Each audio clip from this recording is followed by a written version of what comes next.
আসসালামু আলাইকুম। আশা করছি সকলেই মহান আল্লাহ তাআলার অশেষ রহমতে অনেক অনেক ভালো আছেন এবং সুস্থ আছেন। আলহামদুলিল্লাহ আমিও ভালো আছি। আজকে আমরা আমাদের যে প্রাইমারি শিক্ষক নিয়োগের অ্যাডভান্স কোর্স তার গণিত অংশের যে বিগত সালের প্রশ্ন সমাধান প্রথম ক্লাস আজকে। তো আজকে আমরা 2023 সালে অনুষ্ঠিত প্রাথমিক সহকারী শিক্ষক নিয়োগ পরীক্ষার প্রথম পর্যায়ের বা প্রথম ধাপের যে পরীক্ষাটি হয়েছিল তার গণিত অংশের 20টা অঙ্ক আজকে আমরা করব। আপনাদের জানিয়ে রাখি যে আমাদের বেসিক ক্লাস শুরু হবে ফেব্রুয়ারি 7 তারিখ থেকে। এর আগে আমরা 2023 সালের যে পরীক্ষাগুলো হয়েছে এর বিভিন্ন ধাপের প্রশ্নগুলো সমাধান করব। এতে করে কি হবে, আমাদের যে প্রশ্নের প্যাটার্ন সম্পর্কে ধারণা থাকা জরুরি সেটা আমরা বুঝতে পারবো, এবং কোন কোন টপিক বেশি পড়তে হবে, কোন কোন টপিক কম পড়তে হবে, আর কোথায় জোর বেশি দিতে হবে, এগুলো আমরা ইনশাল্লাহ এখানে বুঝে যাবো এই ক্লাসগুলো করলে। জাস্ট প্রশ্নের ধারণা, আর কিছু না। আমরা চাইলেই তো বেসিক ক্লাস শুরু করে দিতে পারতাম, এগুলো আমাদের এক্সট্রা নেওয়া দরকার ছিল না। আপনাদের সুবিধার জন্য, আপনাদের ভালোর জন্য আমরা এগুলা ওই 100 ক্লাসের বাইরেও আমরা নেওয়ার চেষ্টা করতেছি। তো যাই হোক, আবারও জানিয়ে রাখি ফেব্রুয়ারি 7 তারিখ থেকে আমাদের বেসিক ক্লাস হবে, আর এখন প্রশ্ন সমাধান ক্লাস চলবে। তো যাই হোক, একটু আমাকে জানাবেন কথা লেখাটা ক্লিয়ার কিনা। আমার সাথে যারা যুক্ত আছেন জানাবেন কথা লেখা ক্লিয়ার কিনা।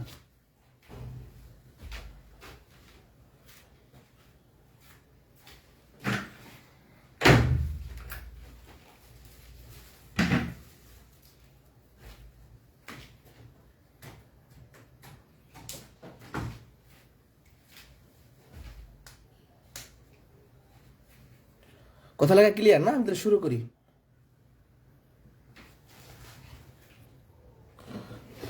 ভাই, বেসিক ক্লাস শুরু হবে তখন টাইপ ধরে ধরে সব সাবজেক্টই পড়ানো হবে, এগুলো তো আর বেসিক ক্লাস না। আপনারা এই সংক্ষেপ কথাটা অনেকে বোঝেন না, অনেকে কমেন্ট করেন ভাই টপিক ধরে পড়ান না কেন। আপনাদের তো সায়েন্স আর ইংরেজি ক্লাসে সম্পূর্ণ ক্লিয়ার করে দিছে বিষয়টা। আমি নিজে পোস্ট করলাম যে এখন আমাদের প্রশ্ন সমাধান ক্লাস চলছে, আর ফেব্রুয়ারি 7 তারিখ থেকে টপিক ধরে পড়ানো হবে। যেমন ঐকিক নিয়মের আলাদা ক্লাস হবে, লসাগু গসাগুর আলাদা ক্লাস হবে। হ্যাঁ, বুঝতে পারছি। আচ্ছা, কমেন্টের জন্য যাদের দেখতে সমস্যা হয়, আপনারা কমেন্ট ধরে ডানে বামে স্ক্রোল করেন, কমেন্ট ধরে ডানে বামে টান দেন, তাহলে দেখবেন যে কমেন্ট আর ঝামেলা করবে না। কমেন্ট ধরে ডানে বামে স্ক্রোল করেন।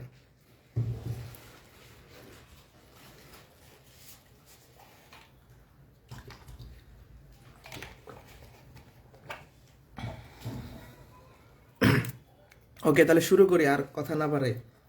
আর আবারও ক্লিয়ার করতেছি, ফেব্রুয়ারি 7 তারিখ থেকে অধ্যায়ভিত্তিক ক্লাস হবে সকল সাবজেক্টেরই। আর এখন প্রশ্ন সমাধান চলতেছে এই। ওকে, তাহলে 2023 সালে প্রাইমারির যে 3টা ধাপের পরীক্ষা হয়েছিল, আমরা আজকে প্রথম ধাপের যে গণিতগুলো এসেছে এগুলো সমাধান করব, এবং ক্লাস শেষে বিশ্লেষণ করব আসলে কোন কোন টপিক থেকে কতটি প্রশ্ন হয়েছে। আচ্ছা, প্রথম প্রশ্নটা ছিল পরিমাপ থেকে। কোথা থেকে আসছে এটা বলেন তো? পরিমাপ থেকে আসছে। প্রশ্নটা হলো কত মিলিয়নে 10 কোটি। প্রশ্নটা বলছে কি, কত মিলিয়নে 10 কোটি। এই যে মিলিয়ন, ট্রিলিয়ন, বিলিয়নের যে হিসাব আছে, তো ওইটা আমরা আজকে দেখব। ওই টাইপের প্রশ্ন যেহেতু, ওটা আমরা ভালো করে দেখবো। তাহলে আমি শুরু করি। আচ্ছা, আমাদের বলছে কি কত মিলিয়নে 10 কোটি। তাহলে আমাদের দেখতে হবে মিলিয়ন আর কোটির সম্পর্কটা কি, এটা দেখতে হবে যে মিলিয়ন আর কোটির রিলেশনশিপটা কি। আচ্ছা দেখেন, আমরা শেষ থেকে শুরু করতে চাই। একটা হিসাব আমরা জানি, আমি এখানে লিখে দিই আগে। একটা হিসাব হচ্ছে এরকম, লক্ষের সাথে মিলিয়নের সম্পর্কটা কি। 10 লক্ষে 1 মিলিয়ন হয়। যেমন আমরা বলি না যে 1 মিলিয়ন সাবস্ক্রাইবার, আমরা বলি না 1 মিলিয়ন সাবস্ক্রাইবার, তার মানে কত সাবস্ক্রাইবার? 10 লক্ষ সাবস্ক্রাইবার। এটা আহ, যারা একদম পড়াশোনা করে নাই তাদেরও জানার কথা যে 1 মিলিয়ন মানে 10 লক্ষ, এটা তো আমরা জানি। 1 মিলিয়নে 10 লক্ষ, এটা আমি লিখে রাখলাম। এখন ব্যাপারটা হচ্ছে কোটির সাথে আমরা কি জানি? আমরা জানি 1 কোটি মানে কত বলেন তো? 1 কোটি মানে আমরা জানি 100 লক্ষ, এটা আমরা সবাই জানি। তাহলে এখানে 10 কোটি বলছে, 10 কোটি সমান কত হবে? 1 কোটি যদি 100 লক্ষ হয়, 10 কোটির জন্য 10 গুণ হবে লক্ষ, তার মানে কত হলো? অর্থাৎ আমি কোটিটাকে লক্ষে কনভার্ট করছি, কারণ আমি জানি মিলিয়নের সাথে লক্ষ সম্পর্কটা সরাসরি ভালো। ঠিক আছে, তাহলে দেখেন এটা আমি আগেই লিখে রাখলাম যে আমরা জানি 10 লক্ষে 1 মিলিয়ন হয়, এটা আমরা জানি। তো যেহেতু মিলিয়নে কনভার্ট করতে হবে কোটিটাকে, এই জন্য কোটিটাকে আমি লক্ষে নিয়ে নিলাম। তাহলে 1 কোটিতে হয় 100 লক্ষ, তাহলে 10 কোটিতে হবে 1000 লক্ষ। এবার আমি হিসাব শুরু করি। 10 লক্ষে যদি 1 মিলিয়ন হয়, তো 1 লক্ষে কি কম হবে? তাই 10 ভাগ। আমি জাস্ট টেস্ট করে দেখব 1000 লক্ষে কত মিলিয়ন হয়। অতএব 1000, তাহলে 1000 লক্ষে বেশি হবে 1000 উপরে গুণ, নিচে হলো 10, শূন্য শূন্য কাটা যায়, থাকে 100 মিলিয়ন।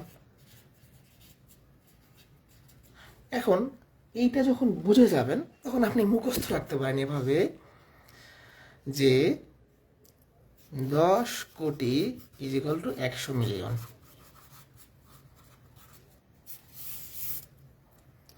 তাহলে আমাদের অ্যান্সার কি হবে? ঘ নাম্বার অপশন। যারা একদমই বুঝি নাই, প্রথম থেকে আবার রিপিট করছি, মিলিয়ন আর কোটির হিসাব বলছে, মানে কত মিলিয়নে 10 কোটি হয়। তো আমরা সবাই এই হিসাবটা জানি যে 10 লক্ষে 1 মিলিয়ন, তাহলে মিলিয়নের সাথে লক্ষের সম্পর্কটা আমরা জানি, এই জন্য আমি কোটিটাকে লক্ষে কনভার্ট করছি। 1 কোটিতে হয় 100 লাখ, তাহলে 10 কোটিতে হবে 1000 লাখ। হ্যাঁ, তাহলে 10 লক্ষতে যদি 1 মিলিয়ন হয়, 1000 লক্ষতে কত হবে? 100 মিলিয়ন হবে। তাহলে আমাদের অ্যান্সার হবে 100 মিলিয়ন। ভাই 10 কোটি মানে 1000 লক্ষ, তাহলে 1000 লক্ষে 100 মিলিয়ন হয়, এটা হচ্ছে অ্যান্সার। কারো বুঝতে অসুবিধা হলে আমাকে বলবেন। এরপর নেক্সট কোয়েশ্চেন। ঠিক আছে, তাহলে 1 নম্বর প্রশ্নটা আমি আবার রিপিট করছি। আমরা জানি 10 লক্ষে হয় কি 1 মিলিয়ন, তাই না? তাহলে আমি কোটিটাকে লক্ষে কনভার্ট করছি। 1 কোটিতে 100 লাখ, 10 কোটিতে 1000 লাখ।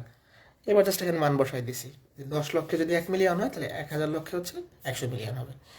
না বুঝলে কেউ কোশ্চেন করবেন। 2 নম্বর প্রশ্নটা ভেরি ভেরি ইম্পর্টেন্ট। দেখেন 38 বিসিএসে আসছিল, 18তম বিসিএসে আসছিল, প্রাইমারিতে 15 সালে আসছিল, এই প্রশ্ন আবার 23 সালে আসছে। অর্থাৎ আপনারা যদি প্রাইমারি পরীক্ষা দেন, বিসিএস এর প্রশ্নগুলো ভালো করে পড়তে হবে। তো এই প্রশ্নটা দুইভাবে করা যায়। একটা হচ্ছে 1 থেকে 100 পর্যন্ত সংখ্যাগুলোর যোগফল, এটার মান কি? এটার মান হচ্ছে এরকম 1 + 2 + 3, এরকম করে করে আমরা 100 পর্যন্ত যাব। তাহলে ক্রমিক সংখ্যার যোগফল চেয়েছে, তাই না? তো ক্রমিক সংখ্যার যোগফলের একটা সূত্র আছে এরকম 1 + 2 + 3 আপ টু n, মানে এরকম যদি n সংখ্যক ক্রমিক সংখ্যা, ক্রমিক মানে কি সিরিয়ালি থাকবে, সংখ্যার যোগফল বলে সূত্র হচ্ছে n × n + 1/2, ক্রমিক সংখ্যার যোগফলের সূত্র। এখানে n হলো কি এর শেষের যে পদটা থাকবে। তাহলে আমাদের 100 পর্যন্ত যোগফল বলছে, n এর মানটা কত হবে? 100 হবে। আপনি জাস্ট এই সূত্রে মানটা বসাই দেন, এই যে এখানে n এর মান 100 বসাই দেন, আপনার কাজ শেষ। তাহলে উপরে হয় 50, 50 গুণন 100 1, তাহলে 5050। এটা অ্যান্সার এমনি করতে করতে দেখবেন যে আপনার মুখস্থ হয়ে গেছে। আর একটা মজার ব্যাপার দেখেন আপনারা, এখানে ক্যালকুলেশন আমরা কীভাবে করবো? 50 আর 100 গুণ করলে হয় 5000, আর 101 মানে আরেকটা 50, তার মানে 5050।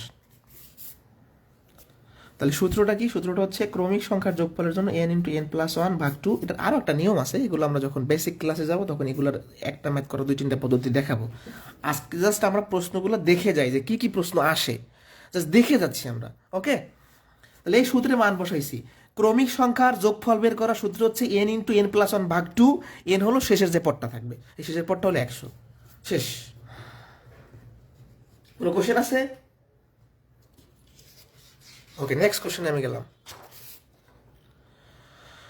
বলছে কি শতকরা 5 টাকা হার সুদে কোনো আসল কত বছর পরে সুদে আসলে দ্বিগুণ হবে?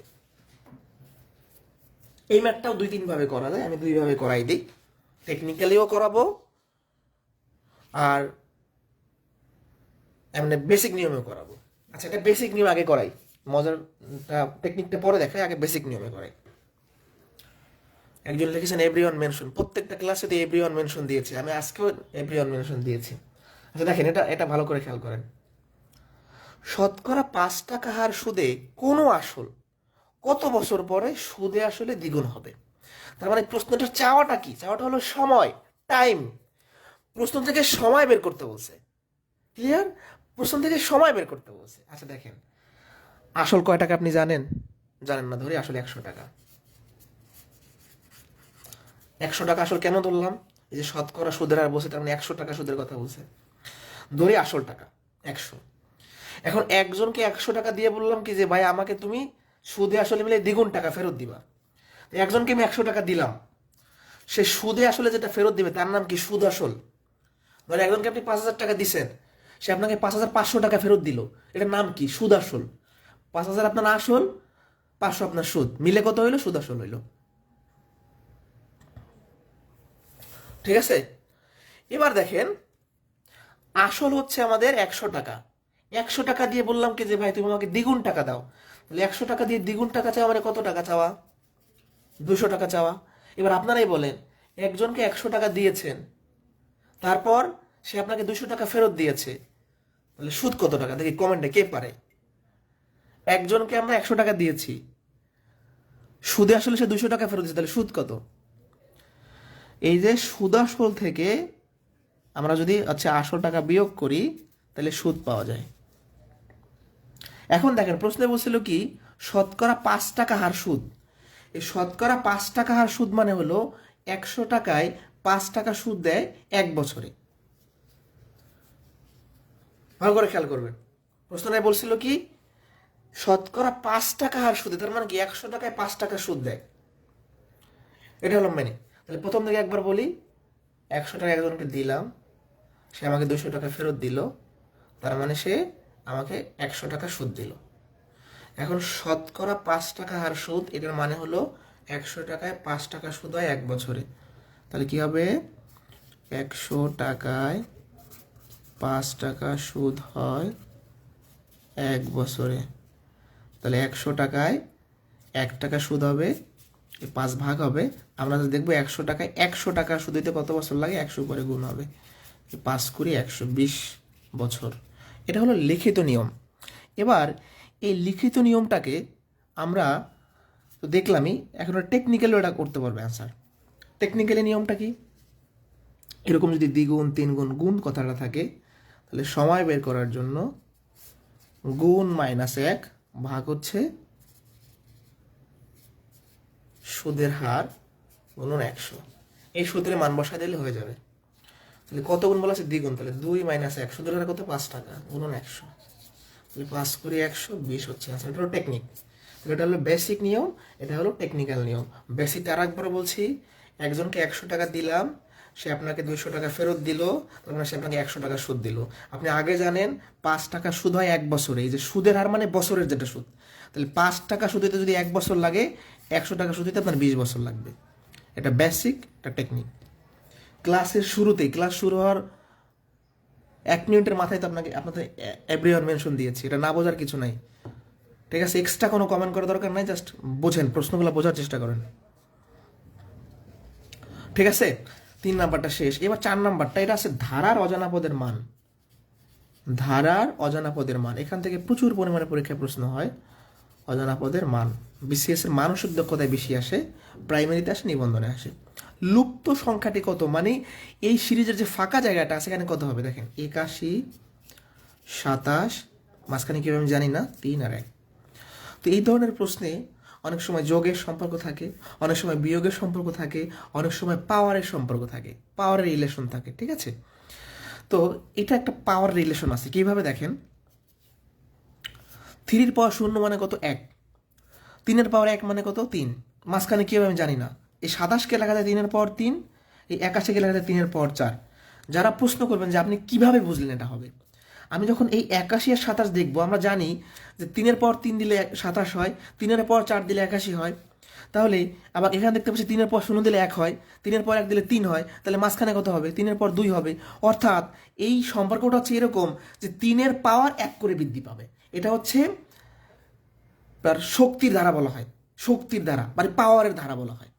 তাহলে আমাদের অ্যান্সার কত হবে? 3 পর 2 মানে 9 হবে অ্যান্সার। ঠিক আছে?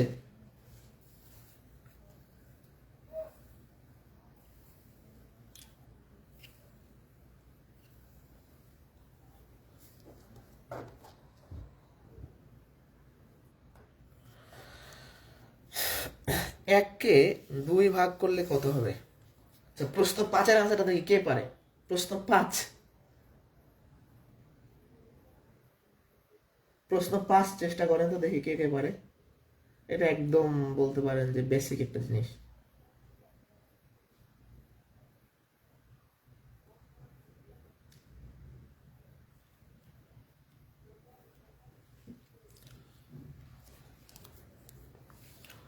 এটা যারা বোঝেন নাই, মাঝখানের ফাঁকা জায়গায় কত হবে আমরা জানি না।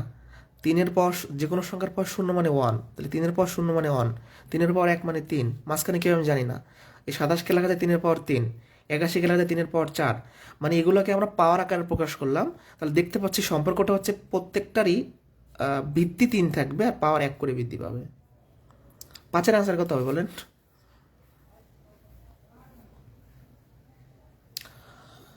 একজন বলছেন 5-এর পাওয়ার 1 এটা হবে, কেউ বলছেন সবগুলো হবে। এবার দেখি 1কে 2 ভাগ,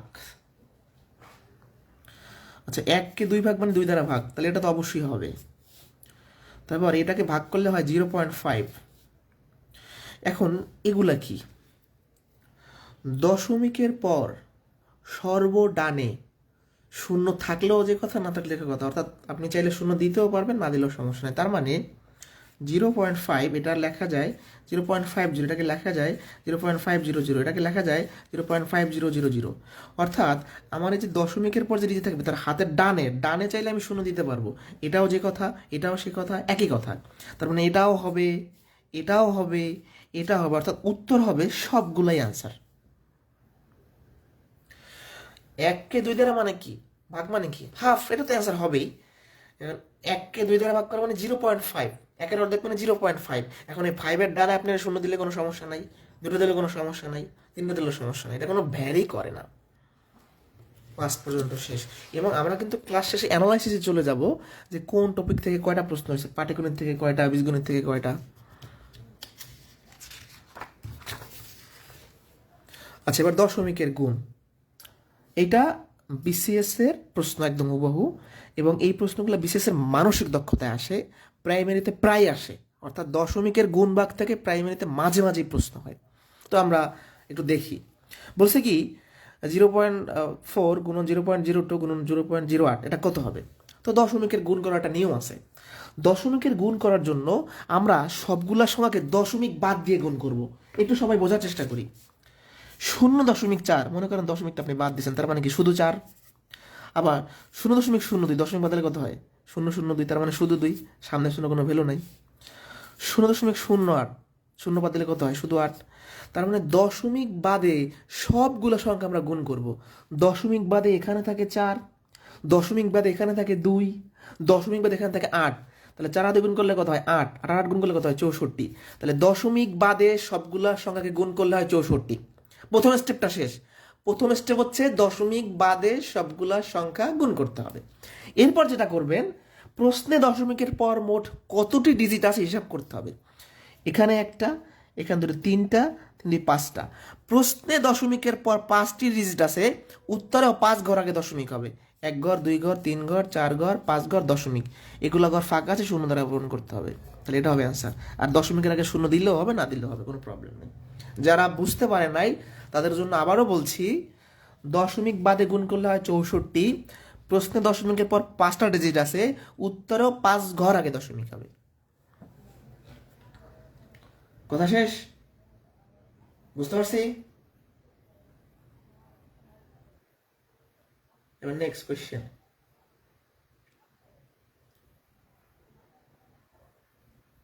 ক্লিয়ার? কোনো কোয়েশ্চেন থাকলে করবেন। আচ্ছা, এবার আমরা নেক্সট কোয়েশ্চেনে যাই। এটা আসছে ঘন জ্যামিতি থেকে, সলিড জিওমেট্রি, ঘন জ্যামিতি থেকে। মাঝে মাঝে প্রশ্ন হয়, খুব কম, মানে এখান থেকে প্রাইমারি তেমন একটা প্রশ্ন হয় না, মাঝে মধ্যে চলে আসে, একটা দুইটা আসতে পারে। একটি জলাধারের দৈর্ঘ্য, প্রস্থ ও উচ্চতা যথাক্রমে 2.5 মিটার, 2 মিটার, 100 মিটার। জলাধারটির আয়তন কত? একটা জলাধার বা পুকুর, এই যে এরকম, এটা আয়তাকার ঘনবস্তু হয়, মানে এর দৈর্ঘ্য প্রস্থ সমান না। দেখেন, দৈর্ঘ্য আর দৈর্ঘ্য সমান, প্রস্থ আর প্রস্থ সমান, তাহলে জলাধার, পুকুর এগুলো কি আয়তাকার। তো এই আয়তাকার ঘনবস্তুর আয়তন বের করার সূত্র আছে একটা। আয়তন, আয়তন মানে ভলিউম বের করার সূত্র হচ্ছে দৈর্ঘ্য, প্রস্থ আর উচ্চতা গুণ করতে হয়। কি বলছি? দৈর্ঘ্য, প্রস্থ, উচ্চতা গুণ করতে হবে। দৈর্ঘ্য কত? 2.5 মিটার। প্রস্থ কত? 2 মিটার। উচ্চতা কত? 100 মিটার। এবার জাস্ট আমরা গুণ করে দিব। এই 2.5 আর 2 গুণ করলে কত হয়? 5। 2.5 এর ডাবল মানে কি? 5। 5 100 কত? 500। এটার অ্যান্সারটা প্রশ্নে ছিল না, অপশনে ছিল না, তাহলে এটার উত্তর নেই। 2.5 টাকা আর 2 টাকা মানে 2.5 এর দ্বিগুণ করেন, তাহলে 5 হবে। 5 100 500। এটা অন্যভাবেও করা যায় ক্যালকুলেশনটা, আমি হয়তো মানে অন্য ক্লাস অন্যভাবে বুঝাইতে পারি। দেখেন, 2.5 মানে কি? 25/10। তাহলে 0 0 কাটা যায়। এই যে দেখেন, 10 আর 2 গুণ করলে 20, 20 25 হচ্ছে আপনার 500।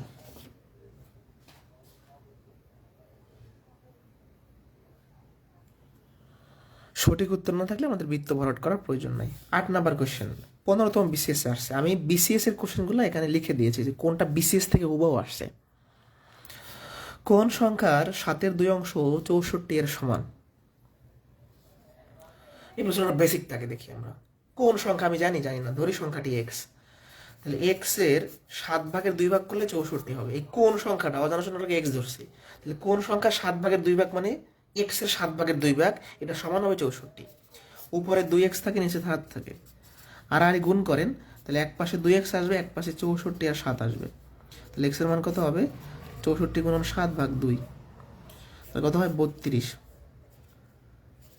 224 হচ্ছে আনসার।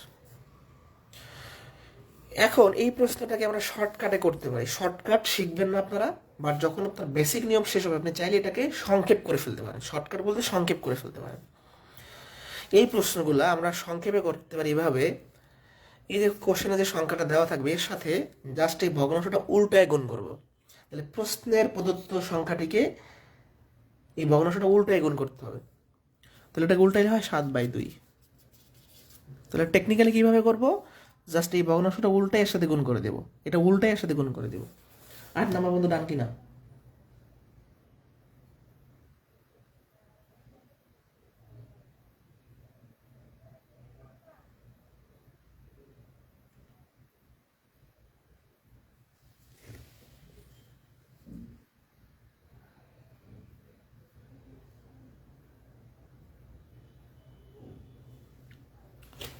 দ্রুত বলেন, ক্লিয়ার কিনা?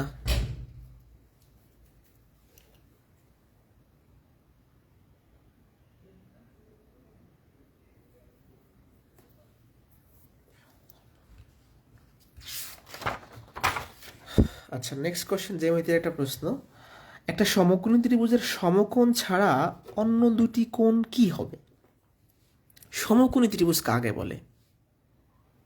একজন বুঝতে পারে না, রিপিট করতে বলছে। আচ্ছা, রিপিট করি। দেখেন, এই কোন সংখ্যাটা আপনি জানেন না, যেটা অজানা তাকে এক্স ধরলাম, এই কোন সংখ্যাটাকে এক্স ধরলাম, তাহলে কোন সংখ্যা 7/2 মানে এক্স এর 7/2, এটা সমান হবে 64। এই এক্সটা উপরে আছে, এর মানে গুণ, এক্স আর 2 গুণ করলে 2x, নিচে হয় 7। এবার এই 64 নিচে কিচ্ছু নেই মানে 1 আছে, 1 আর 2x গুণ করলে 2x হয়, 7 আর 64 গুণ করলে এটা হয়। এবার ক্যালকুলেশন করছি। একটি সমকোণী ত্রিভুজের সমকোণ ছাড়া অন্য দুটি কোণ কি হবে? সমকোণ ছাড়া অন্য দুটি কোণ কি হবে? সমকোণী ত্রিভুজ আবার কোনটা? যে ত্রিভুজের একটা কোণ 90 ডিগ্রি মানে সমকোণ, তাকে সমকোণী ত্রিভুজ বলে। তাহলে এই ত্রিভুজের একটা কোণ 90 ডিগ্রি। এখন এই দুইটা কোণ কি হবে? এটা কি 90 ডিগ্রি বড় হবে? 90 ডিগ্রি বড় হলে তার নাম হবে স্থূলকোণ, ছোট হলে হবে তার নাম সূক্ষ্মকোণ। এখন আমরা সবাই জানি ত্রিভুজের 3 কোণের সমষ্টি 180 ডিগ্রি। তো 180 ডিগ্রির মধ্যে এইটুক যদি 90 হয়, মানে একটা কোণ যদি 90 হয়, তাহলে বাকি দুইটা মিলে হবে 90। তার মানে এই দুইটা কোণ অবশ্যই 90 ছোট লাগবে, যেমন একটা হইতে পারে 50, একটা হইতে পারে 40। তাহলে 50, 40 এরা কি, এরা 90 ডিগ্রির ছোট। 90 ডিগ্রি ছোট কোণকে সূক্ষ্মকোণ বলা হয়। তার মানে সমকোণী ত্রিভুজের একটা কোণ যেহেতু 90 ডিগ্রি, আর আমরা জানি তিন কোণের সমষ্টি 180 ডিগ্রি, তা তিন কোণের সমষ্টি যদি 180 ডিগ্রি হয়, এর মধ্যে একটা কোণ যদি 90 হয়, তাহলে বাকি দুইটা মিলে 90 হবে। তারপর বাকি দুইটা অবশ্যই 90-এর ছোট। তাহলে সমকোণী ত্রিভুজের একটা কোণ সমকোণ, বাকিগুলো সূক্ষ্মকোণ। অ্যান্সার কি হবে? সূক্ষ্মকোণ। একটি সংখ্যা 742 থেকে যত বড়, 883 থেকে, আচ্ছা 830 থেকে তত ছোট, সংখ্যাটি কত? এই প্রশ্ন আমরা করব কয়েক সেকেন্ডে। করব কিভাবে? এরকম যত বড় তত ছোট থাকলে জাস্ট এই প্রশ্নের সংখ্যা দুটো আমরা যোগ করে 2 দ্বারা ভাগ করব। প্রথম সংখ্যা যোগ দ্বিতীয় সংখ্যা ভাগ 2। তাহলে 1572 ভাগ 2 786। তাহলে কি করব? এই দুটো যোগ করে জাস্ট 2 দ্বারা ভাগ করব, যত বড় তত ছোট থাকলে। কয়েক সেকেন্ড লাগবে এগুলো করতে, এবং এগুলো করা যায় সেটা আমরা বেসিক ক্লাসে দেখাবো। এগুলো তো জাস্ট প্রশ্ন সমাধান ক্লাস।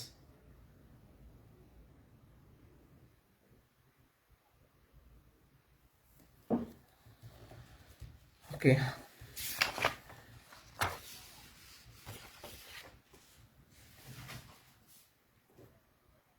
এবার দেখেন একটা বড় কোশ্চেন, ক্যালকুলেশনটা একটু বড়। 3000 টাকা ব্যাংকে রাখার 7.5 বছর পর আসল টাকার এত অংশ মুনাফা পেলে বার্ষিক সুদের হার কত? মানে প্রশ্ন থেকে আমাদের সুদের হারটা বের করতে বলছে। আচ্ছা, তো এই সরল সুদের ক্ষেত্রে, মানে সিম্পল ইন্টারেস্টের ক্ষেত্রে একটা সূত্র আছে, I is equal two RPN ভাগ 100। আই মানে হলো ইন্টারেস্ট বা সুদ, আর মানে হলো সুদের হার, রেট অফ ইন্টারেস্ট, যেটা চাইছে প্রশ্নে। পি হলো প্রিন্সিপাল মানে আসল বা মূলধন, এন হলো সময়। তো আমি যেহেতু আর এর মানটা বের করবো, এখানে আর গুণ করলে এক পাশে RPN আসবে, এক পাশে আই গুণন 100 আসবে। তাহলে এখান থেকে আমরা কি করতে পারি? এখান থেকে যদি আর এর মানটা বের করতেছে, আরটা রাখবো, আর এই PN এই পাশে ভাগ হবে। যারা বুঝতে পারিনি আর একবার রিপিট করছি, সরল সুদের ক্ষেত্রে সূত্র হলো আমি আর পারি না, তার মানে I is equal two RPN ভাগ 100। আই মানে সুদ, আর মানে সুদের হার, যেটা চাইছে জন্য আর এর মানটা রাখছি। তো আর গুণ করে এখান থেকে আর এর মানটা বের করছি। এখন দেখি প্রশ্নে কি কি দেয়া আছে। এই টাকাটা আমরা ব্যাংকে রাখছি 3 লাখ টাকা, তাই না? তাহলে আমরা বলতে পারি আমাদের আসল টাকা হচ্ছে এটা হচ্ছে আসল টাকা। 7.5 বছর। এনের মানটা কত? এনের মানটা হচ্ছে এটাকে ক্যালকুলেশন করলে কত হয়? 15 অর্ধেক না? এই যেটা একটু বুঝিয়ে দিই। এই যে 7.5, 7 সমস্ত হাফ, 7.5 মানে 7-এর সাথে হাফ যুক্ত আছে, যোগাক আছে, 7 দোকানে 14 আর 1 15 ভাগ 3। আমার ক্যালকুলেশন সুবিধাতে আমি এটা রেখে দিলাম। এটাকে আপনি এইভাবেও লিখতে পারতেন, 7.5, একই কথা ভাই। এরপর আছে আসল টাকার এত অংশ মুনাফা পাইছে। এই যে এখানে একটু কাহিনী করতে হবে, আমাদের আয়ের মানটা বের করতে হবে। আসল তো 3 লাখ, 1 2, তাহলে আসল টাকার এত অংশ, এটাকে ভাঙাই ফেলি আমি একটু। এই দেখেন, এটাকে ভাঙাই ফেলি। এই যে মিশ্র ভগ্নাংশ, এটা কি? এটাকে বলা হয় মিশ্র ভগ্নাংশ। এই যে সংখ্যার সাথে প্রকৃত ভগ্নাংশ যুক্ত থাকলে তার নাম মিশ্র ভগ্নাংশ। এটার মানে হলো একের সাথে এটা যোগ আকারে আছে। হ্যাঁ,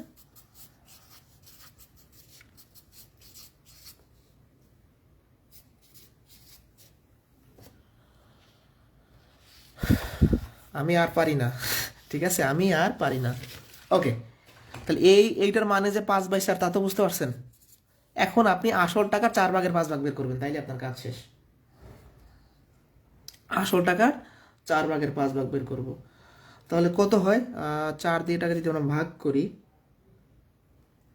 সম্ভবত 4/75, আর হলো গিয়ে আপনার থাকে কয়টা? 3টা শূন্য, আর 5-এর সাথে গুণ হবে, তাহলে 0 0 0 3,75,000 কত? 60। হ্যাঁ ঠিক আছে, শূন্য কি বেশি হলে একটা? ক্যালকুলেশনটা আবার দেখেন, ক্যালকুলেশনটা ভালো করে খেয়াল করেন প্রথম থেকে। আসল যে টাকা, আসল টাকার 4/5 হবে। ঠিক আছে, ওকে। এরপর আমরা যেটা করব, ভালো করে খেয়াল করেন, আর এর পির মান আমরা জানি, এন এর মান আমরা জানি, আর কি আয়ের মান জানি। এবার জাস্ট কি করবো, মানগুলো বসাই দেব। তাহলে মানগুলো বসাই দেন, মানগুলো বসাই দিলে কাজ শেষ।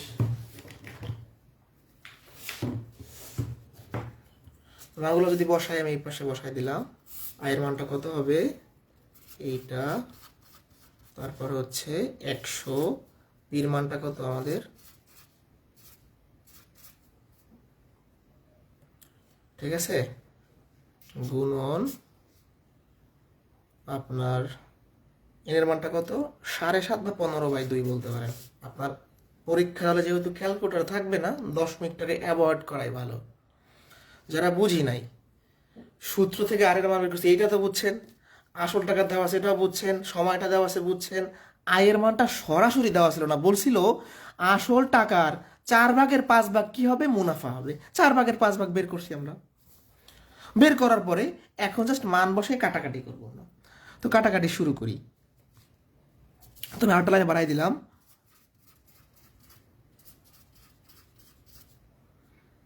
100, এই নিচে দুইটা উপরে উঠে যাবে। এবার জাস্ট ক্যালকুলেশন শুরু, 2 শূন্য 2 শূন্য 2 শূন্য 2 শূন্য, একটা একটা কাটা। ঠিক আছে, এবার আমরা দেখি কি করা যায়। আপনার 15 দিয়ে যদি এটাকে আমরা ভাগ করি, তাহলে কত হয়, 15 দিয়ে ভাগ করলে, ভাগটা করে ফেলি, ক্যালকুলেশনটা ভালো করে খেয়াল করেন। 15 দিয়ে থেকে ভাগ যাবে কি, নর্মাল ভাগ করে দেখি, তাইলে মনে হয় যাবে। 2 শূন্য 0 কাটলাম, 2 শূন্য 0 কাটলাম, 1 শূন্য 1 শূন্য কাটলাম। এবার এটাকে ভাগ করলে আপনার কত, 125, 25, 15, 25, তাই না? এরপরে উপরে থাকে 25 দুগুণে 50, আর নিচে থাকে 3। এটাই আমাদের অ্যান্সার। এখন ঝামেলাটা হলে তো অপশনে নাই, এটাই আমাদের অ্যান্সার। এখন এটাকে আমরা কিভাবে কি করতে পারি, দেখেন 50কে আপনি 3 দ্বারা ভাগ করেন, কত হয়, 3 ষোলো 48, আর 3 ষোলো 48 থাকে 2, তাহলে এটাকে লেখা যায় এভাবে, 16 সমস্ত 2/3। এটা হচ্ছে আনসার। কোথায় গেল, খ নাম্বার অপশন। তাহলে প্রথম থেকে বুঝে আসি, সুদ কষার অঙ্ক একটু বড় হয়, আর এখানে মিশ্র ভগ্নাংশ থাকে আর একটু বড় হয়েছে। যারা বুঝি নাই, প্রথম থেকে আমি ক্লিয়ার করি। আমি আর পারি না, এখান থেকে আরের মানটা বের করছি, যেহেতু কোশ্চেনে সুদের হার চাইছে, পির মানটা দেওয়া আছে, বছরটা দেওয়া আছে, আসল টাকার 4/5 সুদ সেটা বের করছে, জাস্ট মান বসেছি, কাটাকাটি করছি, 50/3 আসছে। এখন এটা আমার অপশনে নাই, এটা মিশ্র আকারে দেওয়া আছে। কিভাবে করব, 3 দিয়ে 50কে ভাগ করলে এরকম হবে, ভাগশেষ থাকবে 2, তাহলে এখানে লিখতে হয় ভাগফল, নিচে হয় ভাজক, উপরে হয় ভাগশেষ। আপনি যদি এটা না বোঝেন, তাহলে এভাবে করতে পারেন, যে এইটা অপশনগুলো চেক করতে পারেন, এটা যোগ করলে দেখবেন যে 50/3 হবে। এখন দেখেন, আমরা নর্মালি প্রাইমারি যারা পরীক্ষা দেই, তা আমরা কি করি, হায়ার ম্যাথের টপিক করি না, যেমন বিন্যাস, সমাবেশ, সম্ভাব্যতা, অসমতা, এগুলো কি হায়ার ম্যাথের, উচ্চতর গণিতের টপিক। এগুলো থেকে প্রাইমারিতে মাঝে মাঝে প্রশ্ন হয়, মাঝে মাঝে হয় না। যেমন এটা আসছে সম্ভাবনা থেকে, প্রবাবিলিটি। তো এটা এটা একদম 41তম BCS এর প্রশ্ন। অর্থাৎ আমি আপনাদের একটা সাজেশন দিব এখন, এটা আমি আবার পরবর্তী ক্লাসেও বলবো, এখন একটু ক্লিয়ার করে দিই। উচ্চতর গণিত, এখানে 3টা অধ্যায় আছে। বিন্যাস, সমাবেশ, যেটাকে বলা হয় পারমিউটেশন কম্বিনেশন, বিন্যাস ও সমাবেশ, সম্ভাবনা বা সম্ভাব্যতা বলা হয়, অসমতা। এই 3টা অধ্যায়ের শুধু বিগত BCS পড়বো, আর না, শুধু বিগত BCS পড়বো, আর কিচ্ছু না। এই 3টা অধ্যায়ের যারা শুধুমাত্র প্রাইমারি পরীক্ষা দেবে তাদের জন্য, আর যারা বিভিন্ন পরীক্ষা তাদের তো অবশ্যই সব চ্যাপ্টার পুরো পড়তে হবে, বাট যাদের টার্গেট শুধু প্রাইমারি, তাদের জন্য কি বিগত BCS এর প্রশ্নগুলো পড়বো। সাইফ মহান, আপনি আগে এভাবে ক্লাস দেখেন, যদি না বোঝেন তখন বললেন, যে ভাই লিখেছেন বোর্ড ছাড়া, আপনি আগে এভাবে ক্লাস দেখেন, যদি না বোঝেন আমার সাথে সরাসরি কথা বললেন, আমি তখন তার ব্যবস্থা নিব। আগে ক্লাস দেখেন, অবশ্যই বোর্ডেও ক্লাস হবে, এটা টপিকের উপর ডিপেন্ড করে। এখন প্রশ্ন সমাধানের কাজ করতেছি না আমরা, এই কোশ্চেন লিখে লিখে বোর্ডে করে তো অনেক সময় চলে যায়। 1 থেকে 440 পর্যন্ত সংখ্যাগুলোর একটা দৈব চয়ন পদ্ধতিতে নেওয়া হলে সংখ্যাটি বর্গ সংখ্যা হওয়ার সম্ভাবনা খুবই ইম্পর্টেন্ট। আগে জানতে হবে সম্ভাবনার সূত্রটা কি। একটা ঘটনার অনুকূল ফলাফলকে অনুকূল ফলাফল বা এটাকে অনুকূল রেজাল্ট বলতে পারেন, এটাকে আমরা মোট ফলাফল দিয়ে ভাগ করি। এই বিষয়টা একটু বুঝাই বলি। ধরেন একটা ছক্কা নিক্ষেপ করলেন, তাহলে ছক্কায় 6টা নাম্বার থাকে, তাহলে মোট ফলাফল 6। আমি যদি বলি 2 পড়ার সম্ভাবনা কত, তাহলে 2 কিন্তু একবারই পড়তে পারবে। তাহলে অনুকূল ফলাফল যেটা সম্ভব, যেটা পসিবল, আর মোট ফলাফল যেটা একদম ঘটবে সব বুঝে মিলে। ঠিক আছে, ওকে, তাহলে ভালো করে খেয়াল করেন। সম্ভাবনার সূত্র হচ্ছে অনুকূল ফলাফল বা মোট ফলাফল। এই অনুকূল ফলাফলটা যারা বুঝি নাই, তার আমি একটা হাতে একটা কয়েন নিয়ে নিক্ষেপ করলাম, একটা কয়েনে 2টা ফলাফল, হেড টেল। দেখো যদি বলা হয় টেল পড়ার সময় টেল কতবার পড়বে, টেল একবারই পড়বে, তাহলে অনুকূল ফলাফল 1। ঠিক আছে, এই অনুকূল ফলাফলটাকে যারা বুঝি না, আরও একটু ক্লিয়ার করি আপনাদের। একটা ছক্কা কি থাকে, 1 থাকে, 2 থাকে, 3 থাকে, 4 থাকে, 5 থাকে, 6 থাকে। এবার যদি বলি ছক্কা নিক্ষেপ করলে জোর সংখ্যা কত, একটা ছক্কার যত অঙ্ক সেখানে মোট ফলাফল 6, আর জোর আছে 1 2 3, তাহলে উপরে হবে 3। মানে অনুকূল মানে যেটা পসিবল। এখন 1 থেকে 440 বলছে, তাহলে 1 থেকে 440 পর্যন্ত মোট কয়টা তার সংখ্যা আছে, 440টা আছে, তাহলে সেটা হবে নিচে। এখন আমাকে দেখতে হবে যে 1 থেকে 440 পর্যন্ত কয়টা বর্গ সংখ্যা আছে বা পূর্ণবর্গ সংখ্যা। এখন আমরা জেনে নিব যে পূর্ণবর্গ সংখ্যা আসলে কি। এখন আমরা জেনে নিব পূর্ণবর্গ সংখ্যা কি। তাহলে চলুন পূর্ণবর্গ সংখ্যা আমরা দেখে ফেলি।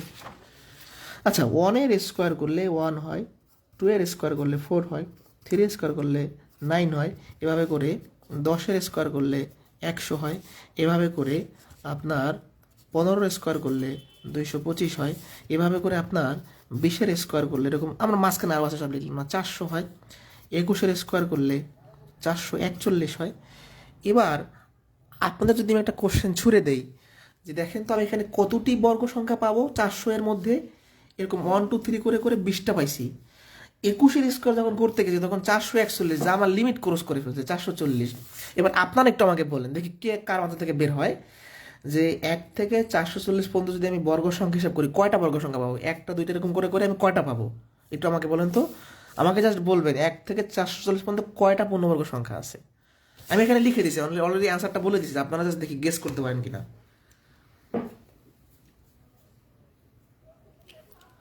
একও বর্গ সংখ্যা কিন্তু, হ্যাঁ, এক বর্গ করে লেখা যায়। বলেন কয়টা হবে, 20টা হবে, তাই না? এটা তো একদম কমনলি আমরা দেখতে পাচ্ছি। 21টা কেন হবে না, 21টা করলে আমার লিমিট ক্রস করতেছে। এই দেখেন 1 2 3 এরকম করে করে আমি 20 পর্যন্ত যখন আসবো তখন 400 হয়ে যাবে, আর 21 পর্যন্ত যখন 441 হয়ে যাবে, তাহলে 140 নেওয়া যাবে না, তাহলে 400 পর্যন্ত যদি আমরা আসি 20টা পাচ্ছি, তাহলে উপরে হবে 20। কাহিনী শেষ। এটা কি খুব সহজ প্রশ্ন না? কঠিন কিন্তু না, এটা কয়েকবার করলে তারা পারবে।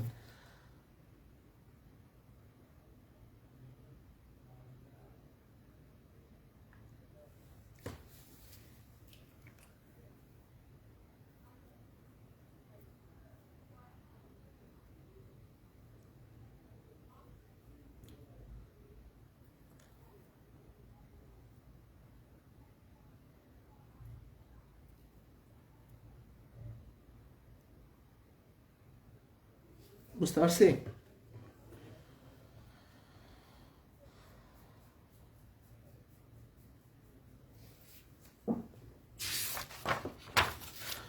এই যে গাড়ির চাকার অঙ্ক প্রচুর পরিমাণে পরীক্ষাতে আসে, প্রাইমারিতে বেশি আসে। একটি গাড়ির চাকা প্রতি মিনিটে 12 বার ঘুরে চাকাটি প্রতি 5 সেকেন্ডে কত ডিগ্রি করবে। একটা গাড়ির চাকা কিন্তু বৃত্তাকার, তাহলে আমাকে জানতে হবে একটা চাকা যদি একবার ঘুরে তাহলে কত ডিগ্রি অতিক্রম করে, এটা আমাদের আগে জানা লাগবে ফার্স্টে। ঠিক আছে, তাহলে দেখেন একটা গাড়ির চাকা, আমি একটা গাড়ির চাকা অঙ্কন করি।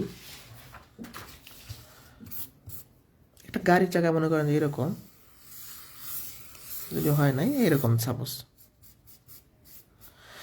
এখন এটা লেখার উদ্দেশ্য হলো একটা গাড়ির চাকা ধরেন এখান থেকে একবার ঘুরে এখানে আসবে, তাহলে কত ডিগ্রি অতিক্রম করবে, এইটুকু কত 90, এইটুকু কত 90, এইটুকু কত 90, এইটুকু কত 90।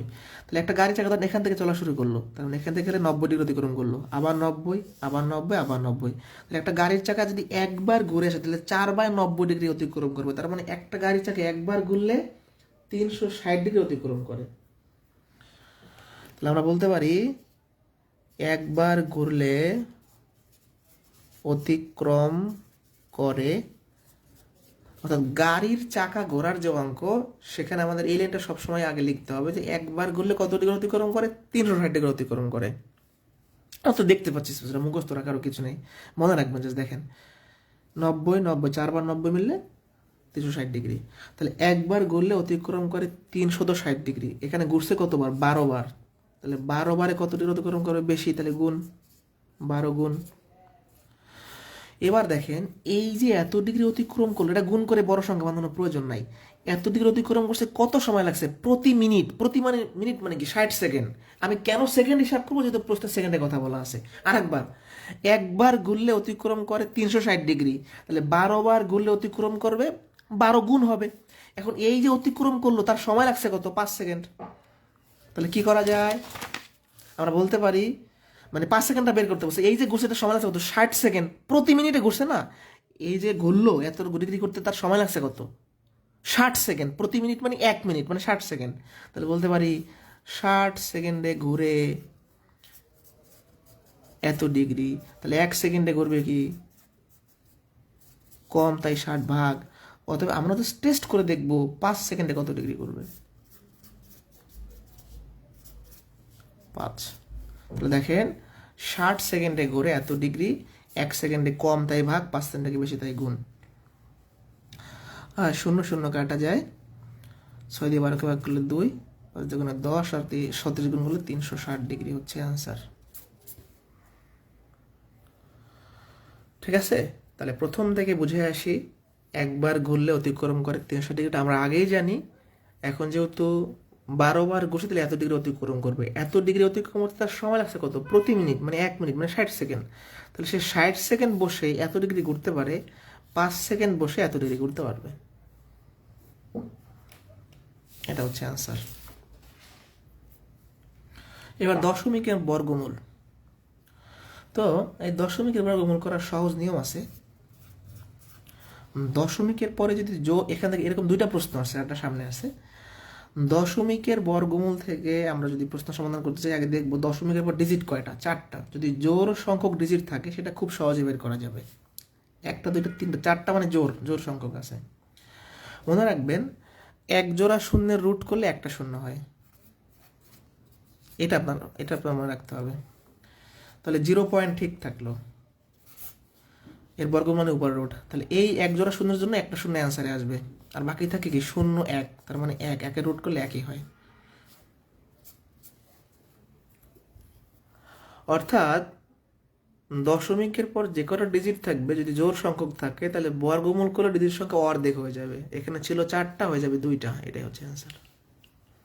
এভাবে চিন্তা করবেন। দেখেন এই 0 দশমিক তো ঠিক থাকবে, 1 জোড়া শূন্যের রুট করলে একটা হবে, আর 1-এর রুট করলে 1 হবে। 0 1 মানে তো একই, 1-এর রুট করলে 1 হবে।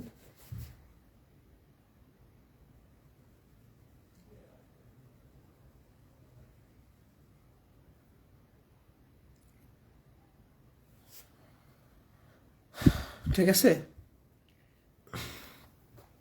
একজনের 13 নম্বরটা এখনো বোঝে নাই, একটু মনোযোগ দিতে হবে ভাই। একবার ঘুরলে 360 ডিগ্রি অতিক্রম করে একটা চাকা, একটা গাড়ির চাকা যদি একটা পজিশন থেকে একবার ঘুরে ওই পজিশনে আসে, সে 360 ডিগ্রি অতিক্রম করবে। আমি বুঝে আসছিলাম। তাহলে এটা আপনি জানেন আগে থেকে। তাহলে এখানে কতবার ঘুরছে? চাকাটা 12 বার ঘুরছে। তাহলে একবারে যা ঘুরবে 12 বারে বেশি ঘুরবে, তাই 12 গুণ। এখন এই যে কোনটা ঘুরছে তার সময় লাগছে 1 মিনিট। এই যে প্রতি মিনিট মানে 1 মিনিট লাগছে, 1 মিনিট মানে 60 সেকেন্ড। তাহলে এত ডিগ্রি ঘুরে সে 60 সেকেন্ড বৈশা, 60 সেকেন্ডে ঘুরে এত ডিগ্রি, 5 সেকেন্ডে ঘুরবে হচ্ছে 360 ডিগ্রি। ঠিক আছে, ক্লাস রেকর্ড থাকবে, আপনারা দেখে নিতে পারবেন আবার। এবার একটা মজার কোশ্চেন দেখবো, যেখানে ম্যাক্সিমাম সংখ্যক শিক্ষার্থী ভুল করেছে। আমি এখানে দুইটা কোশ্চেন লিখতে চাই।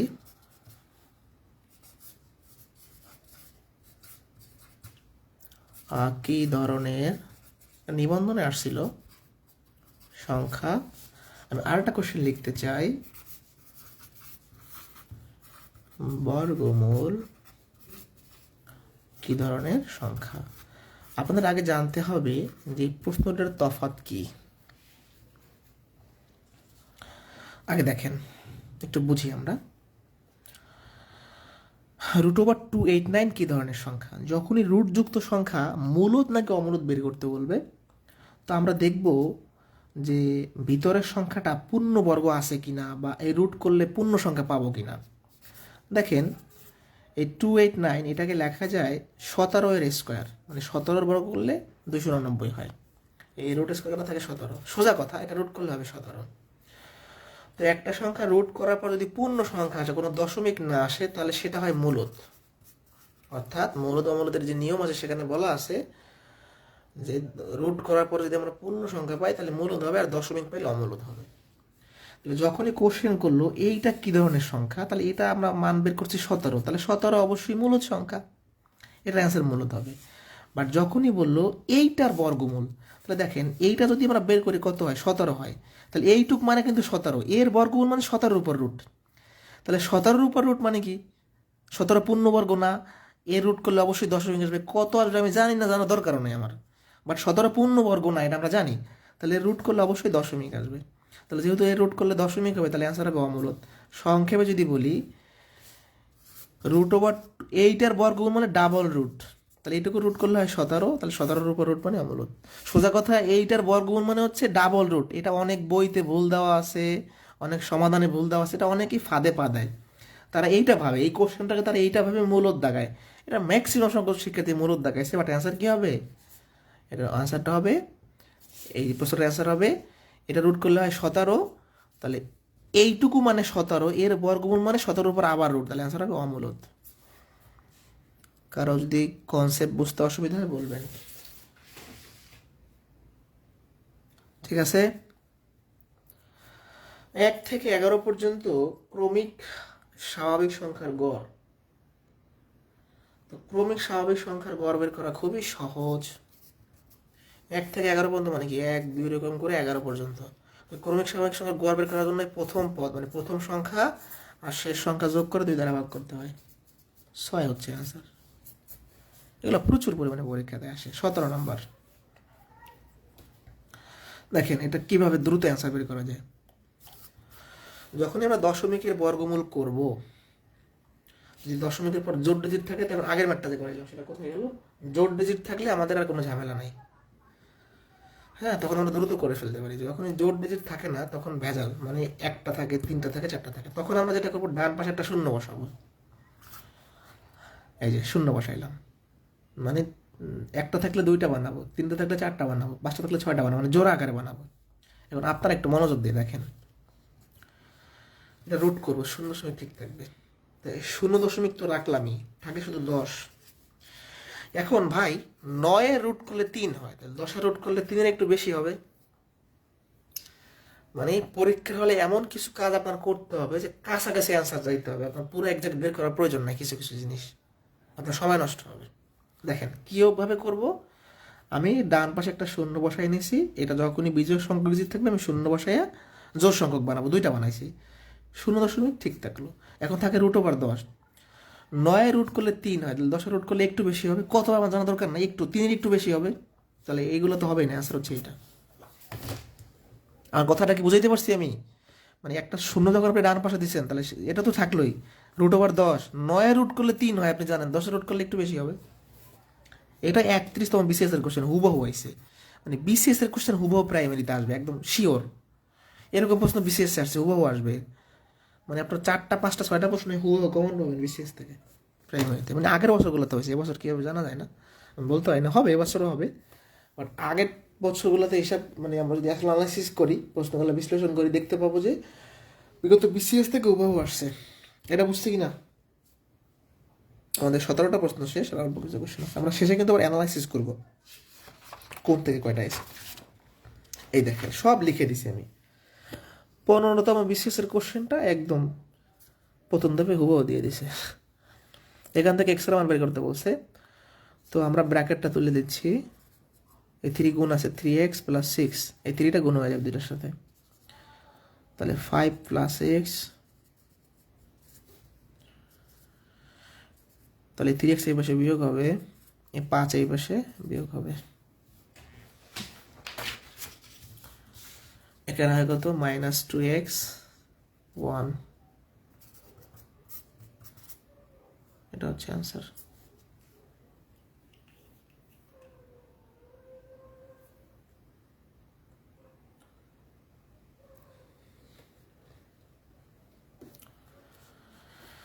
ঠিক আছে, তাহলে দেখেন এক্স থাকলো 3 2 5, আর 3টা গুণ করে দিলাম বন্টন নিয়ম অনুযায়ী, এবার সমাধান করলাম।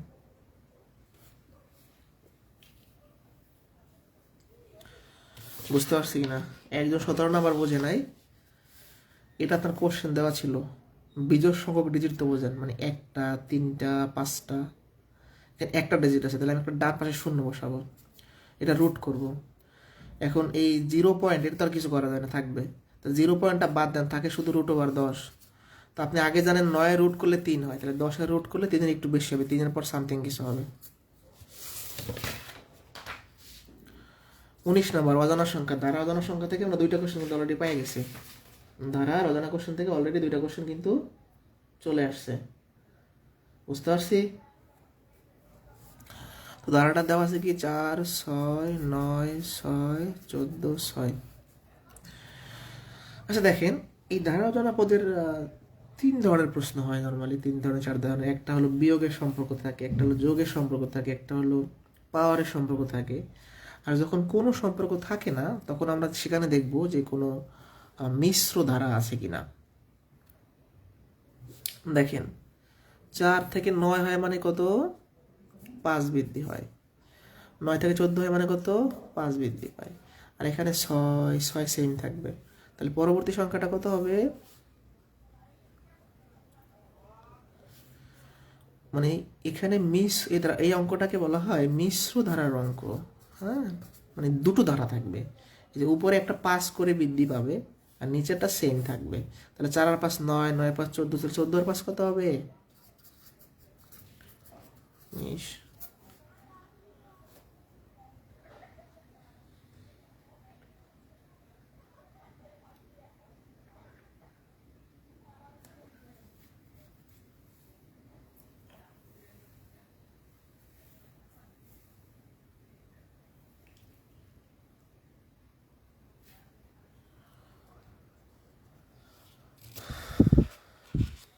এটা বুঝি নাই, ওকে, আর একবার খেয়াল করেন। 4 6 9 6 14 6, এই ফাঁকা জায়গায় কি হবে ভুল করতে বলছে। যখনই দেখবেন যে এলোমেলো বেশি, তখন এখানে মনে রাখবেন 2টা ধারা থাকবে।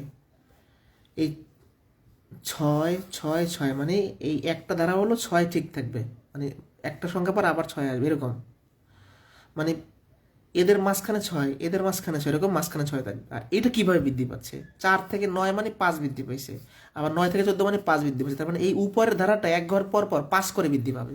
তাহলে 14 আর 5 যোগ করলে কত হয়, 19। তাহলে এখানে এই যে মিসিং নাম্বারটা 19 হবে, আর এখানে 6 থাকবে, তাহলে 19-এর পর আবার 6 আসবে, এরকম 6 ঠিক থাকবে, মানে মাঝখানে মাঝখানে 6 বসবে আর উপরে 5 করে বৃদ্ধি পাবে। আচ্ছা, চক্রবৃদ্ধি মূলধনের অঙ্ক, 10% মুনাফায় 200 টাকার 2 বছরের চক্রবৃদ্ধি মূলধন। এটা টেকনিকও দেখাই দিব, বেসিক নিয়ম দেখাবো। বাট এই প্রশ্নটা বলছিল 200 টাকা জীবনও হবে না, 2000 হবে। হ্যাঁ, এটা 2000 না দিয়ে করলে অ্যান্সার মিলবে না, 2000 হবে, এটা একটা শূন্য কম আছে। হ্যাঁ, 200 টাকায় মুনাফা 2 বছরে কি কখনো এগুলো হয়? আচ্ছা, এই প্রশ্নটা যে ভুল আছে আমরা কিভাবে বুঝবো? এটা আপনাদের মনে কোশ্চেন জাগতে পারে না, যে আমি কিভাবে বুঝলাম? হয়তো আমি ম্যাথ করাই দেখে আমি এটা জানি এটা ভুল ছিল, বাট আপনি কিভাবে বুঝবেন? এটা বাস্তবে চিন্তা করেন, 200 টাকা দিয়ে 2 বছর পর জীবনে গিয়ে এই টাকা সম্ভব? আপনি একজনকে 200 টাকা দিলেন, 10% হারে 2 বছর পর কি আপনাকে কেউ 2440 টাকা দিবে, কেউ 2400 টাকা দিবে, কেউ 2200 টাকা দিবে? এটা কি পসিবল না? তার মানে এখানে 2000 হবে। ওকে, এই চক্রবৃদ্ধি মূলধনের সূত্র হচ্ছে C is equal to P into 1 plus R to the power N. C হলো চক্রবৃদ্ধি মূলধন, পি হলো আসল, আর হলো সুদের, আর এন হলো সময়। তাহলে আমরা কি কি দেওয়া আছে, আসল দেওয়া আছে 200 টাকা, কিন্তু এটা হবে 2000 টাকা। আর এর মানটা দেওয়া আছে 10%, তার মানে হবে কি 10% মানে 10 ভাগ 100, পার্সেন্ট মানে নিচে 100, সময়টা 2 বছর। আসল কত, আর এর মানটা কত, 10/100। আর সময়টা কত, এর মানটা কত, 2 বছর। শূন্য শূন্য কাটা যায়, তাহলে এখানে থাকে এটা, ভেঙে ভেঙে দেখাচ্ছে একদম।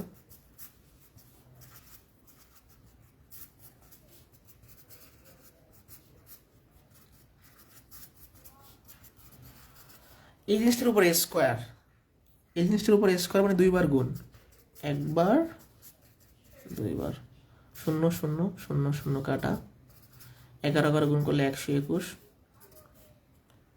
তাই না? তাহলে 2420।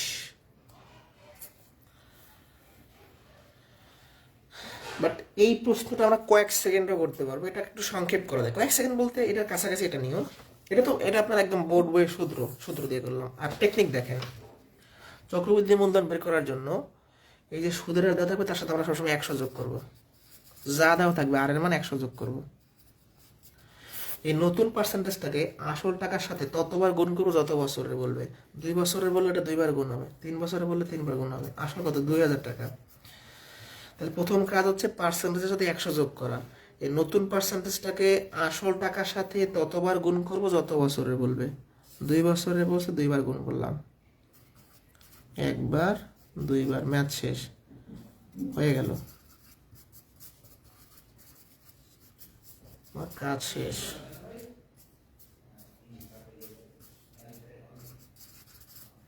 3 লাইন হয়ে যাবে।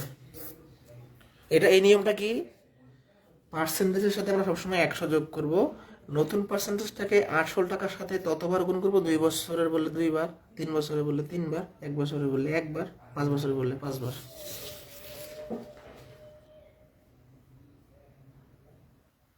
এবার বলেন এটা বুঝছেন কিনা।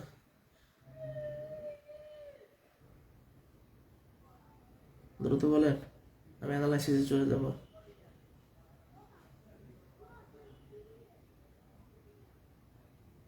এবার দেখবো যে কোথা থেকে কোন প্রশ্ন আসছে।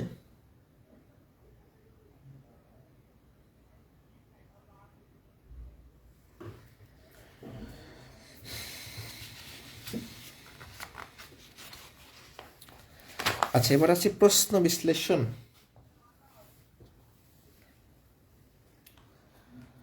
প্রশ্ন বিশ্লেষণে আমরা যদি যাই, যেহেতু ম্যাথের একটা সাবজেক্টের পার্ট থাকে 3টা, পাটিগণিত, বীজগণিত এবং জ্যামিতি। তো পাটিগণিত থেকে প্রশ্ন হয়েছে 12টা, বীজগণিত থেকে কম হয়েছে 5টা, জ্যামিতি থেকে 3টা। মানে প্রাইমারির জন্য সবচেয়ে ইম্পর্টেন্ট হচ্ছে পাটিগণিত, তারপর জ্যামিতি বীজগণিত তো আছেই।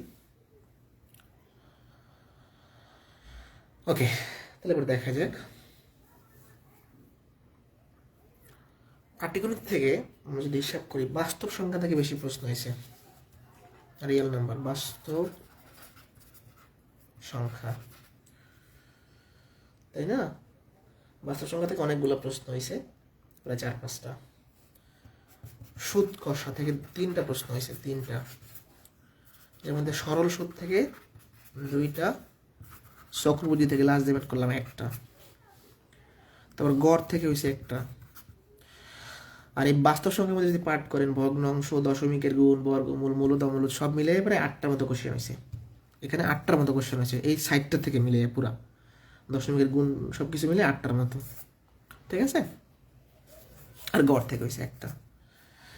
এবারে আমরা চলে যাব বীজগণিতে। বীজগণিতের সমীকরণ থেকে একটা হয়েছে, বীজগণিতে চলে যাব। সমীকরণ থেকে হয়েছে 1টা, তারপর ধারা থেকে হয়েছে 3টা, ওই যে 2টা ধারার অজানা পথ, 1টা ধারার যোগফল, 3টা। হ্যাঁ, ধারার মধ্যে সমতুল ধারা থেকে 1টা, গুণোত্তর 1টা, আর ধারার যে প্রয়োগ ওখান থেকে 1টা। আর সম্ভাবনা আমাদের টপিক থেকে হচ্ছে 1টা, 4টা হয়ে গেল, 3-5টা হয়ে গেল। আর জ্যামিতি থেকে কি কি আসছে? জ্যামিতি থেকে প্রশ্ন হচ্ছে 3টা, সমকোণী ত্রিভুজ থেকে 1টা, তারপর হচ্ছে আপনার বৃত্তের ওই যে চাকার অঙ্কটা বৃত্তের মধ্যেই পড়ে, ওখান থেকে 1টা, বৃত্ত থেকে তাহলে 1টা। আর কি আসলো, এই তো। তাহলে এইভাবে করে আমরা অ্যানালাইসিসটা দেখলাম। তাহলে আমাদের সবচেয়ে বেশি জোর দিতে হবে পাটিগণিতে এবং সবচেয়ে জোর দিতে হবে বাস্তব সংখ্যা থেকে।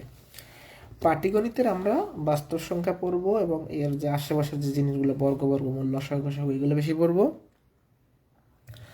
সুদ কষা লাভ ক্ষতি শতকরা পড়বো, গড় পড়বো, বয়সের অঙ্ক পড়বো, আর এইগুলোতে পড়বো। ঠিক আছে। 11 থেকে 20তম গ্রেডের তো রিটার্ন পরীক্ষা হয় অনেক জায়গায়, বিশেষের কোশ্চেন পড়তে পারেন, বাট ওটা রিটার্ন স্টাইল আমাদের ওটা 9 বোর্ড বইয়ের কোশ্চেন পড়তে হবে, 6 to 10 বোর্ড বইয়ের কোশ্চেন পড়তে হবে 11 থেকে 20তম গ্রেডের জন্য।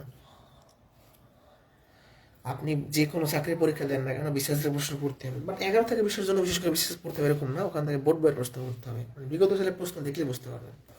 প্রাইমারি নিবন্ধন সহ যে কোনো জবের জন্য মোটামুটি বিশেষের প্রশ্ন দেখতে হয়, বিশেষ পরীক্ষা দিলেও বিশেষের প্রশ্ন দেখতে হবে। তো এই ছিল বিশ্লেষণ। আমাদের পাটিগণিত থেকে বেশি পড়তে হবে, বীজগণিত থেকে মানে পড়তে তো হবে সবই, বাট কোথায় জোর বেশি দিব কোথায় কম দিব সেটাও জানা জরুরি। এখন আমি এমন একটা টপিক পড়ে রাখলাম যেটা থেকে প্রশ্ন হয়ই না, তো লাভ কি আমার, তাই না? এখন কোথা থেকে প্রশ্ন হবে এটা বলাটা টাফ, বাট একটা পরীক্ষা যখন আমরা 3-4 সেট কোশ্চেন দেখবো তখন একটা ধারণা তৈরি হবে আমাদের। এই ক্লাসগুলো আমাদের নেওয়ার দরকারটা কি? শুধুমাত্র ধারণা। হ্যাঁ, আপনি দেখবেন যে অনেক যারা বিশেষ ক্যাডার বা যারা অনেক অভিজ্ঞ তারা একটা কথা সবসময় বলে, এটা প্রমাণিত, যে আপনি চাকরি পরীক্ষা যদি শুরু করেন আপনার কাজ হচ্ছে বিগত প্রশ্ন আগে পড়া। আপনি বিগত প্রশ্ন না পড়ে যখন আগেই বেসিক শুরু করে দিবেন দেখবেন যে আপনার অনেক কিছু বুঝতে অসুবিধা হবে, আপনি ধরতে পারবেন না কোশ্চেনের, মানে বলে না কোথা থেকে বেশি হয় সেটা ধরতে পারবেন না। আর বিগত প্রশ্ন পড়লে আপনার একটা সম্পূর্ণ আইডিয়া মাথায় একবারে চলে আসবে। ঠিক আছে। ওকে, তাহলে ইংরেজির ক্লাস হইলো, আমি আজকে গণিতের ক্লাস নিলাম, এরপরে জিকে বাংলা ক্লাস হবে, আবার আগামী সপ্তাহে আমি আবার গণিত ক্লাস নিব। ফেব্রুয়ারির 7 তারিখ আমাদের বেসিক ক্লাস হবে। যে কোর্স ফি দিয়ে ভর্তি হয়েছেন, কম কোর্স ফি দিয়ে ভর্তি হওয়ার পর এটা মনে করার কোনো দরকার নাই যে আমরা মনে হয় কম কোর্স ফি দিয়ে ভর্তি হয়েছি আমাদের মনে হয় খুব ভালো একটা পড়াইবে না, এলোমেলো করে পড়াইবে, এরকম বিষয়টা না। তাহলে আমরা বেসিক ক্লাস দিয়ে দ্রুতবেগে 100 ক্লাস করে শেষ করে দিতাম, ওরকম না। আমাদের কথা হচ্ছে আপনারা এখানে অনেক স্টুডেন্ট আছেন, যেন সামনের প্রাইমারিতে ভালো করতে পারেন, এটাই আমাদের প্রত্যাশা। হ্যাঁ, আপনাদের এই ব্যাচ পরে আমরা লাখ লাখ কোটি টাকা ইনকাম করতেছি না, যে বড়লোক হয়ে যাবে এরকম কিছু না। আমরা অনলাইনে পড়াচ্ছি দীর্ঘদিন ধরে, আমি 2020 সাল থেকে ম্যাথ পড়াচ্ছি অনলাইনে, আর বেসিক ম্যাথের অনেক ব্যাচ পড়াইছি। আপনাদের আমি যতটুকু জানি, যতটুকু আমার ম্যাথ নিয়ে জ্ঞান আছে সেটা দেওয়ার চেষ্টা করব, যতটুকু সম্ভব প্রাইমারি পরীক্ষা পর্যন্ত গাইডলাইন দেওয়ার চেষ্টা করব। এবং সাবজেক্ট ভিত্তিক টিচাররা যারা আছেন তারা আমার থেকেও অনেক অভিজ্ঞ, তো তারা যে যার মতো সাবজেক্ট ভিত্তিক আপনাদের সাজেশন বলেন বা নির্দেশনা বলেন, গাইডলাইন বলেন দিবেন। কোনো ধরনের সমস্যা হলে শেয়ার করবেন যে এটার সমস্যা, আমি চেষ্টা করবো এভাবে শেষ করার জন্য। আর প্রথম কথা আপনাকে মানে কথা বুঝতে হবে, আমাদের কথা যদি না বোঝেন তাহলে সমস্যা। আমি কি পড়াচ্ছি তার আগে আমি কথা আমার বোঝেন কিনা সেটা হলো মেন কথা। আর চেষ্টা করবো আমাদের সাধ্যমতো সর্বোচ্চ সংখ্যক সাপোর্ট থাকবে। 299 টাকায় ভর্তিছেন তার মানে এখানে যে একদম পড়াবো না বা ক্লাস নিব না এরকম না, আমরা সুন্দর একটা সার্ভিস দেওয়ার চেষ্টা করবো ইনশাল্লাহ। এবং সেই উদ্যোগটা যেহেতু নিয়েছি, অলরেডি 2টা ক্লাস আমরা নিলাম বিগত সালের, এরপর অন্য শিক্ষকরা নেবেন, আমি আরও 2-3টা সেট করাবো। 23 সালে তো আরও পরীক্ষা হয়েছে, বা 22 সাল ধরেও করাইতে পারি। মানে মোটামুটি আমরা 7 তারিখ পর্যন্ত এভাবে যাব, তারপর রুটিন ভিত্তিক যে বেসিক ক্লাস আমি চ্যাপ্টার ভিত্তিক পড়াই দেবো এবং পরীক্ষা নিব মাঝে মাঝে। তো ভালো থাকেন সবাই, সবার জন্য শুভকামনা, ইনশাল্লাহ ভালো কিছু হবে। ঠিক আছে, ওকে, আল্লাহ হাফেজ, শুভরাত্রি, পড়াশোনা করেন। আর একটু এই ক্লাসগুলো রেকর্ড থাকবে, আপনারা গ্রুপেই পাবেন, এই গ্রুপে সব কিছু থাকবে। আপনারা এই গ্রুপের সম্মানিত সদস্য, তো এই গ্রুপের সকল কার্যক্রম দেখার অধিকার আপনাদের আছে এবং অ্যাক্সেস আপনাদের আছে। তো অনেকেই কমেন্ট করে যে ক্লাস কোথায় হয়, ক্লাস অবশ্যই এখানেই হবে এবং সব কিছু এখানেই হবে ইনশাল্লাহ। ভালো থাকেন সবাই, শুভরাত্রি।